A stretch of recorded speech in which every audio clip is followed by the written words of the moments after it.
मियां चन्नू लड़की से फोन पर गुफ्तगू करने का नतीजा, लड़की के बुरसा का नौजवान पर तशद्दुद, मुतासरा नौजवान वसीम का मुंह काला किया और गले में जूतों का हाथ डालकर गांव में घुमाते रहे। इस वाकये की वीडियो जियो एक्सप्रेस न्यूज ने हासिल कर ली, जिस पर वाज़ेह तौर पर देखा जा सकता है कि गांव वालों ने वसीम के साथ क्या सलूक किया। लड़की की वालदा ने वसीम के सर के बाल काटे और बार बार कहती रही कि करो निकाह। वसीम की दरखास्त पर थाना छब कलाम पुलिस ने कार्रवाई शुरू कर दी। सही करूंगी तू देख कान दा ख्याल इस पाप करी ते कहंदा सी ना मैनू मेरी पाप इदां दी आ इस पाप ते मैं आशिक होई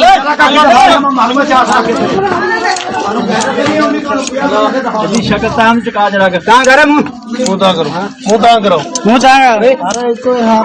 ये तो तू सारे एक बजे बस का नहीं ठीक है, सोने लगदे ना इस पाप ते मैं आशिक होई सी ते हुन आशिकी दा तैनू नतीजा लगूगा। हाए ता देखी नहीं बस कितने के सेफ्टी आई मुझे मुन्ने मुझे मुझे मुंडे बस तेरियां कानून छोड़ संभालिया भी नहीं गया छड़ के इस गल आराम ना बैठ खड़ो